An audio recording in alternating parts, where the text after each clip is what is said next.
Want to advertise your business in a cost-effective way? It's time to give podcast advertising a try.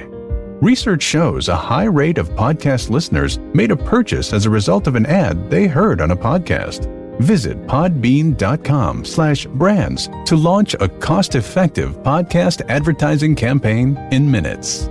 That's podbean.com/brands. Welcome to the latest episode of 5 on the Floor on the 5 Reasons Sports Network. Thanks for joining us on your favorite podcast app. We're on Podbean, Spotify, Google Podcasts, Apple Podcasts. We're also on Dash Radio on their Nothing But Net channel every single weeknight at 7 p.m. Also, check us out on 5 Reasons YouTube. Post up 5R soon as the game ends. Before Floor, an hour before every game begins, and of course, content throughout the day. So make sure you hit that like and subscribe button. That's 5 Reasons YouTube. 5reasonsports.com. Make sure you spell that one out. The latest takeaways from Brady Hawk and others. He's going to be joining us here on the pod, giving them to you on the podcast. Also, a new Dolphins series about what they should do in the offseason from Louis Sung that just hit.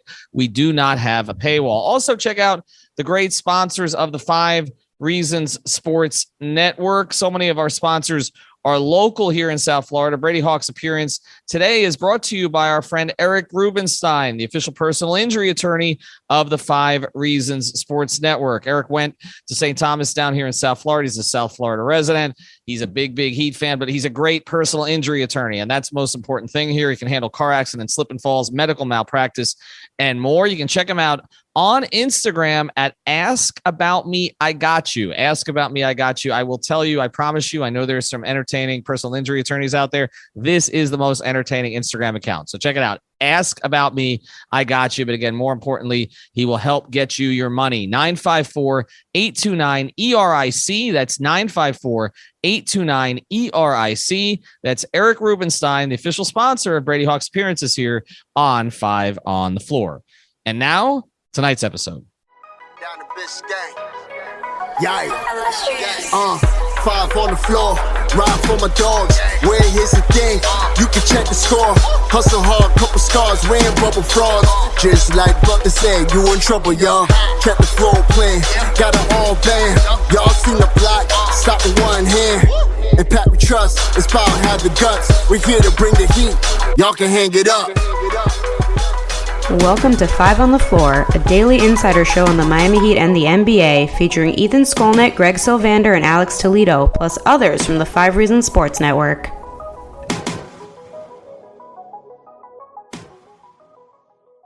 Our Ethan Skolnick coming to you from FTX Arena. Here's tonight's floor plan. Alex Toledo was with me tonight, but he won't be on the pod. Greg Sylvander will be back on Wednesday. I've got Brady Hawk. You can follow him at Brady Hawk 305. We're going to go through the 5 takeaways tonight.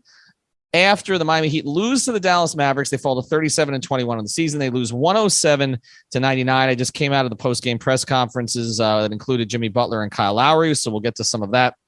The Heat scored just 40 points in the second half. They get outscored 56-40. They were playing tonight without Dwayne Dedmon, without Caleb Martin, without Tyler Hero, but they did have a lead, and they squandered the lead. A couple of news items today just to catch you up in case you missed it. Victor Oladipo went to Sioux Falls to work out with them to play some 5-on-5 to get a little bit closer to his return. That's why he was not on the bench tonight. Also, I think most people know by now that Caleb Martin was signed to a full contract for the rest of the season, a regular contract, so he's no longer a two-way. They replaced him as a two-way with Javonte Smart, who you may remember from the preseason making a last-second shot. He is back with the Miami Heat. And Haywood Highsmith is on a 10-day contract and actually got 16 minutes tonight. But let's go through it. Your first takeaway from tonight, Brady. Yeah, I just think it should be the broad thing, and it's a thing we talked about on a lot of this, is just the late game offense in general. Jimmy Butler was really rolling in that second half overall. Like, there wasn't a lot of positive things offensively from that game, but Jimmy was just grinding things out. And it's what he's done a lot this season. When the other guys are not rolling, he kind of just puts them in position to wait for that punch later on. That punch obviously never came, but he put them in a decent position. But as the late game stuff came up, down the stretch, it was a lot of the same things. It was Jimmy. I don't know what the time was left, but he shot a 3 there. There was some isolations. There was some different things. But this isn't one of those games where I'm going to sit here and say like that stuff is just wrong and Jimmy shouldn't do it.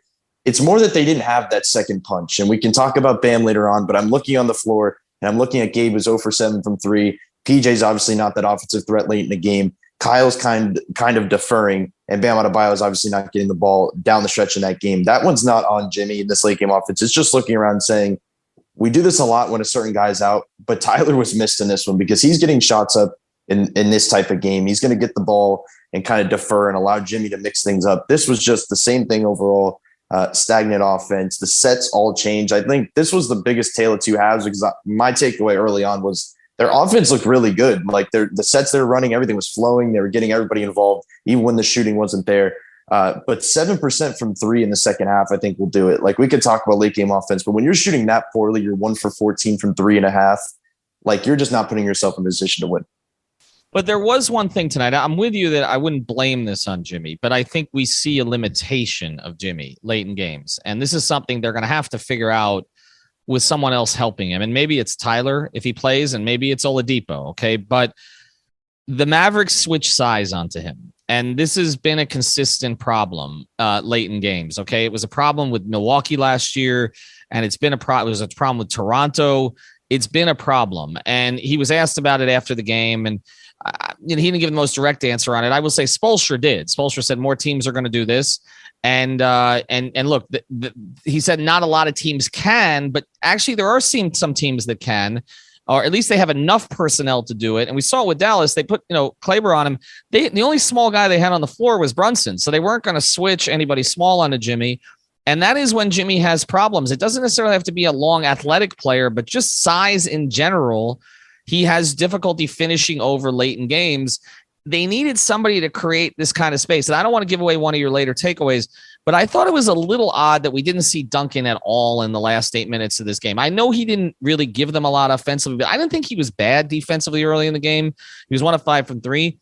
Gabe didn't have it tonight, and he wasn't giving you that kind of size. You didn't have Tyler. You didn't have Caleb, who might have been an option. Strus was, I thought this was one of Strus's poorest games of the season.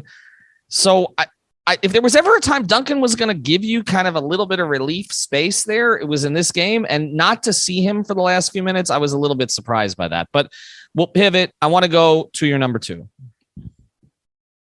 No, we can actually flow right into that because that is one of them, is the Duncan Gabe thing. Because as I said, he was 0 for 7 from 3. I understand going with a 5 defensive lineup. Like it makes a ton of sense because if you're saying Duncan's not having it going and Gabe's not having it going, obviously one of them is a lot better defensively. But there's a couple things there. For one, defensively, we could talk about one being better defensively, but lacking that size. And we're talking about a lot of the size with Jimmy. A Lowry Gabe backcourt against a much bigger Dallas team doesn't really make much sense to me anyway. But when you have Gabe going 0 for 7, and you have Jimmy that's pounding the rock a ton, you have Kyle that's obviously dictating a bit. If he's going to play a total off-ball role, which he didn't do the entire game, obviously some of his better minutes came when he was throwing the lobs to Omer and he was getting others involved. If you're going to put him in that off-ball role, I don't see a reason not to play Duncan in that way. I think when I'm looking at the offense late in that game and I'm seeing the positions that Jimmy's just resetting the same screen over and over, and the guys on the weak side are just pulling all the way over. It doesn't matter if Duncan doesn't have it going. We talk about the gravity and it's not overstated. That guy is not pulling over if Duncan Robinson's on the floor. It doesn't matter if he hits those threes or not. So I think that is where we stand. And I think it's funny to look on, even on social media and go on Twitter, where everybody's talking about Duncan never closes and he doesn't close. And then now you see things turn a bit and everybody's saying Duncan should have been closing tonight. So it's weird. It's like you can't really win either way in a lot of ways. But tonight I will say I agree. I think Duncan probably should have been out there. Yeah, and Alex and I were having this debate while we were watching, and I said, I think you close with Duncan here. He's like, I think you close with Gabe. I understood it with Gabe at the beginning, but this was not a good Gabe game. Like, and he hasn't had many bad ones like this, but I mean, the turnovers, the turnovers for both him and Bam late were bad. But Gabe, he didn't have his game. And this was not the best time for this to happen with all the Dragic stuff out there on social media either, because Gabe has been trustworthy in the fourth quarter of games this year. And this was really the first time that he wasn't. He basically looked like he was getting pushed around a lot by Brunson also. They're carbon copies of each other in some ways, and Brunson got the better of him in that matchup. All right, we're going to get to the rest of the takeaways here on the podcast in a second on 5 on the Floor. Before we do, we want to tell you about another sponsor of the 5 Reasons Sports Network. And of course, that's our friends over at prizepicks.com, the official fantasy sponsor of the 5 Reasons Sports Network. Use that code 5, that's FIVE, get your initial deposit matched. So you put down $100 and they'll give you $100 and you don't have to play it all at once. Of course, you don't just have to play NBA either. We know the NFL's over with right now, but you can still play NHL. You can play college basketball if you like, if that's your game. You play 2, 3, 4, 5 players together from different teams, different sports. So go to prizepicks.com, use the code 5, and we have another code for our products. Okay, 5RSN is that code. And for endurance runners, we always tell you to go to getsalis.com. Okay, endurance athletes of all kinds. This is to replace your electrolytes in a healthy way. That's GETSALIS.com. Okay, you can pound as much Gatorade as you want. Okay, but this stuff is better for you, and it's made with all natural ingredients. So go to getsalis.com, use the code 5RSN for 10% off there at getsalis.com, and at prizepicks.com. Get your initial bonus matched with the code 5, FIVE, the official fantasy partner of the 5 Reasons Sports Network. All right, let's get to the next one, Brady. Yeah, I think it's just the way they defended Luka. We talked about before the game. You double him, you blitz him, and you make everybody else beat them. The other guys did beat them. Like, it fell right into their defensive plan. When you say that, you're going to have to live with that, and I think they did. But I did like a lot of stuff Jimmy was saying after the game, where I thought a lot of their rotations were just poor in the second half. Like, it felt like early on, I think Luka was a little bothered by it. He decided to pick on some stuff and he got it going in the second half. But a lot of it was just the rotations were not the same as the first half. I think that was an issue. And I don't think there's a lot of hindsight stuff where you say you have such good individual defenders. Why don't you put one guy on Luka and guard the other guys? It's just not that easy because you just can't put one guy on Luka Doncic. Like, he's just that good. When you're watching these games, it felt like Spo, Lowry, and Jimmy, all of them said the same thing. They say you might not even be able to put 2 on him. You probably have to put 3. He's just that good, and he puts that much pressure on you. I think they did a good enough job. I think, what was he, 5 of 19? Like, they did just enough to stop him. But obviously the other guys, you look down the line at all these other guys that provided, what was it? Cleaver had 19 points, Brunson had 19. Finney Smith was 4 of 7. Like, these others that we talked about that had to beat them, they did beat them. So I think that's just one of the things you have to live with. Like, it wasn't a terrible defensive performance. I don't think it was great in the second half. But I don't think it's one of those things you worry about long term. But I will say this. I was a little surprised by Jimmy's response after it. And sometimes Jimmy's a little contrary intentionally, I think, with what he kind of goes after a game. But focusing so much on the defense when they scored 99. And you know, I understand the pace plays into that and all the rest of this. But I thought their defense overall was good enough. Like, I'm with you that the rotations were a little bit slow in the second half. But I mean, most nights, I mean, if you hold, I mean, yes, they made 44% of their threes on 41 threes. And again, if you take Doncic out of that equation, they were 16 of 34, which is almost 50%. So, I mean, that is too much. Okay. There's no question about that. But I thought that defensively they hung in for most of the game. They kind of got their lead, I thought, by playing pretty good defense for a while. And I just, again, the offense just wasn't there. I mean, the offense in the second half, as we talked about, they weren't making threes, which is a huge part of it. And, you can't certainly look past just that, but also there were those stagnant moments. And, and also I know something we're going to talk about here a little bit is that Bam was going and then Bam was absent again. And, he ends up tonight, and I know we're going to get to this in another takeaway, with 19 field goal attempts. You're like, well, that's great. Some of those were kind of doubles on single possessions. And there wasn't a lot really late in the game, I think. So I think that's one that we're probably going to get into as well. Yeah, we can actually get into that right now, because that was kind of two things that tie in together.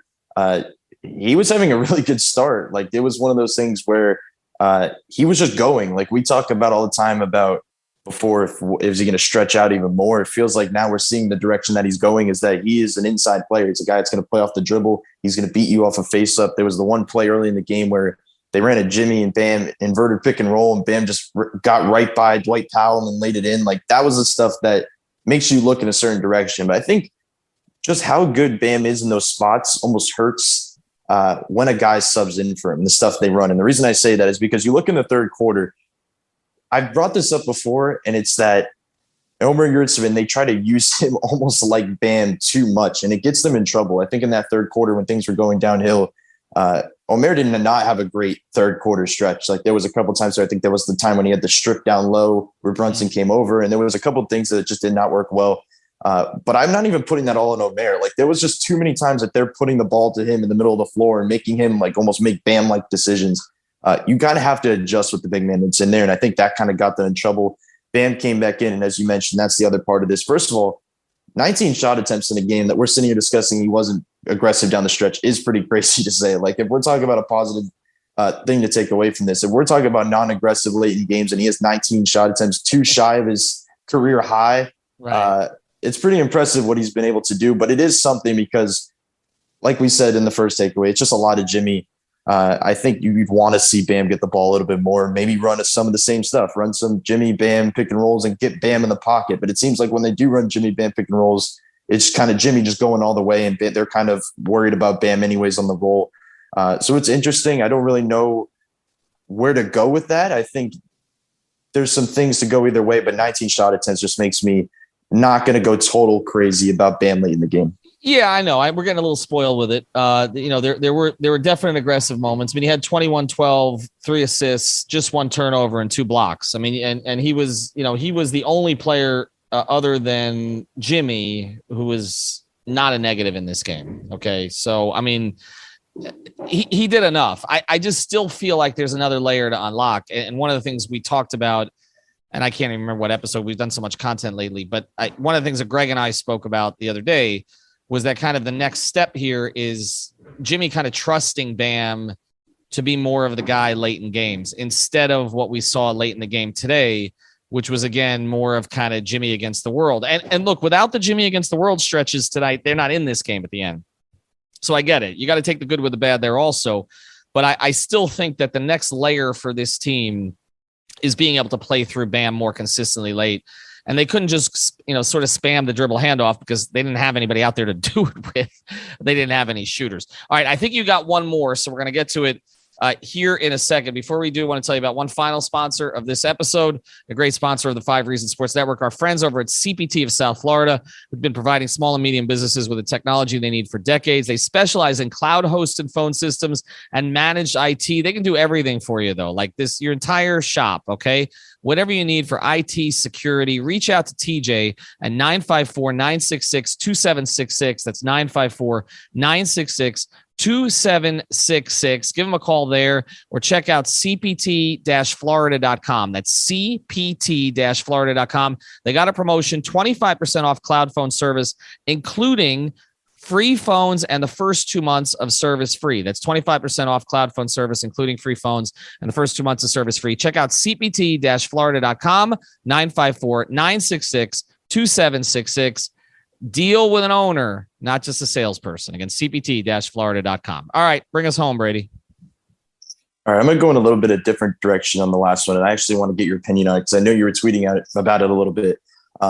For starters, there needs to be some perspective that they were missing 3 of their 4 bench guys, like of their 9-man rotation. And that was big tonight. Like if you're looking at this bench, that was a bit interesting. And I know you were tweeting about that they were running the lineups with, I think it was Jimmy first with 4 undrafted guys. And then it was Kyle with 4 undrafted guys. And it's fun to notice that and point that out. But then it's also like, why is Jimmy on the floor with the 4 undrafted guys? Like you're sitting there looking around and you're seeing Gabe doesn't have it going.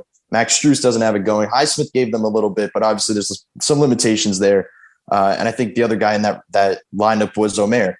There has to be a little bit more staggering there, in my opinion. When I'm just looking around at this, I just don't feel like that should be the way to go. Like obviously late in the game, you see Jimmy going into Jimmy mode. Jimmy going into Jimmy mode should be in those type of lineups, not when finally Bam is rested and he comes back in and Kyle comes back in as well. It just seemed a little bit weird there with the rotations. I think it's just hard to go rotation and talk about it when this is the 9-man rotation you're rolling with. And they only had 10 available guys anyway. They had all of their top guys, but still, it just felt like there should have been another way to go about this. That we talked about Duncan and Gabe late in the game, but just obviously midway through, it felt like they could have mixed some things up. Yeah, I'm with you. I mean, it's one thing when Spo used to stagger LeBron and Dwayne because the 4 guys coming off the bench were Battier, Cole, Anderson, and Allen. It's a little different when the 4 guys off the bench are undrafted free agents. And again, they've gotten good play out of the undrafted free agents. So this is just a thing. I mean, I keep talking about the chair next to me at games is always some either national or out of town writer. And today it was or media person. And today it was someone from Dallas. And he's like, who is this on-air person? Where did they get him from? And I'm like, and again, this is, I mean, for us, this is like normal, like undrafted players playing significant roles for them. And maybe, you know, again, it also speaks to the fact that maybe the national guys should be a little bit more educated about this team down here, which is a whole nother story, which I would recommend everybody check out. My episode with Vince Goodwill was on the YouTube channel. I think we're going to put it on this feed because someone who actually pays attention to the Heat, I think you'll get enjoyment out of that. But yeah, I do think that there needed to be more staggering tonight. I think the trust in Jimmy and Kyle to make everybody else better is warranted. But there's a great burden with that. And also, I just thought that the starting lineup could have logged more minutes together tonight. I didn't think this was PJ's best game either. And I'm not just talking about because offensively, I just think generally his impact was not felt tonight. He's entitled to one of these. But I will say this is one of the concerns about not having another 4 to go to. Because PJ had some of these nights early in the season and Markieff Morris picked him up a little bit, and we still don't know really when he's coming back. So PJ has 1 or 2 of these in the playoffs. It becomes a little bit concerning. He's been so great that, again, I'm not going to harp on it, but he looked and no Caleb. Yeah, I know Caleb hurt also, but he looked a little lethargic tonight compared to the way he normally is. And again, he's in his mid to late 30s. Like that's going to start to happen here a little bit. All right, so the Heat lose tonight. 107-99. We'll be back on Wednesday with the floor is yours most likely. Thursday, Greg's actually going to be at the game in Charlotte, so he'll actually be covering on site. Check out our sponsors, Eric Rubenstein, our personal injury attorney of the 5 Reasons Sports Network. Who handles medical malpractice as well. Also, of course, prizepicks.com, use the code 5. GetSleeves.com, use the code 5RSN. And CPT-Florida.com for all of your IT needs. Have a good night, everybody. Thank you for listening to the 5 on the Floor on the 5 Reasons Sports Network.